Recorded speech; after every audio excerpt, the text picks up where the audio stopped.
NDA के seat बंटवारे में पेच फंसा हुआ है, लेकिन इंडिया गठबंधन के सीट बंटवारे में कोई पेच नहीं फंसा हुआ है। यहां सब कुछ क्लियर हो गया है। यहां तो यह भी क्लियर हो गया है कि तीन ही दल है और तीन दल कितने सीटों पर चुनाव लड़ेगा और कितने सीटों को एक तरीके से सेफ मोड में रखा जाएगा कि अगर कोई पार्टी गठबंधन का सदस्य बनती है तो फिर उसे कितना सीट देना है। कल तेजस्वी यादव ने भी कह दिया कि हमारी बातचीत अब अंतिम दौर पे है, बातचीत हो चुकी है और राजद जो है वो मन बना चुकी है कि 2024 में 24 सीटों पर चुनाव लड़ना है। लेकिन अगर कोई गठबंधन में शामिल होता है उस स्थिति में राजद जो है वो 20 से 22 सीटों पर चुनाव लड़ेगी और कांग्रेस जो है वो अगर कोई गठबंधन का सदस्य नहीं होता है तो 10 सीटों पर, अगर कोई पार्टी गठबंधन के में शामिल होती है तो फिर वो 9 सीटों पर चुनाव लड़ेगी। वाम दल के जो 3 दल हैं, वाम दल में वो तीनों दलों को 6 सीट दी जाएगी, यानी 2-2 सीट बांटे जाएंगे और बचेंगे जो सीट अगर चिराग पासवान आते हैं।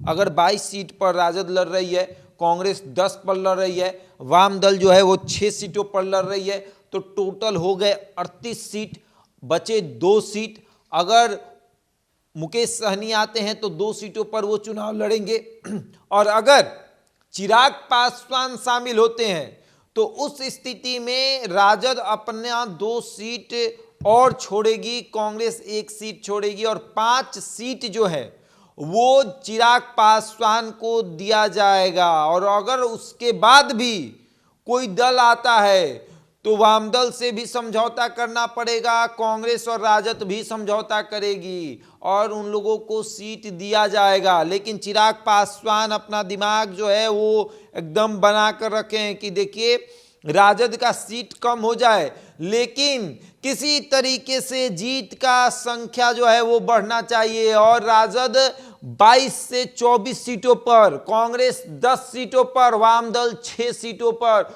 जो सीटें बचेंगी वो नई पार्टियों के लिए, यानी कि जो नई पार्टी गठबंधन में शामिल होगी, अगर जीतन राम मांझी आ जाते हैं या फिर उपेंद्र कुशवाहा आ जाते हैं या फिर चिराग पासवान आ जाते हैं। चिराग पासवान के लिए 5 सीट, अगर उपेंद्र कुशवाहा आते हैं तो 3 सीट, जीतन राम मांझी आते हैं तो 3 सीट, मुकेश सहनी आते हैं तो 2 सीट, सब तय करके तेजस्वी यादव ने रख दिया है कि किसको कितना देना है। तो चिराग पासवान के लिए दरवाजे खोल दिए गए हैं, वहीं जीतन राम मांझी, उपेंद्र कुशवाहा के लिए भी दरवाजे खोले गए हैं और मुकेश सहनी को तो खास करके न्योता दिया जा रहा है कि आप आइए, मिलकर सरकार बनाते हैं, जीतते हैं, चुनाव लड़ते हैं। अब आगे देखिए क्या होगा। 2019 में साथ में चुनाव लड़ने के बाद 20 में अलग होकर और अब मुकेश सहनी क्या करेंगे, किस तरीके से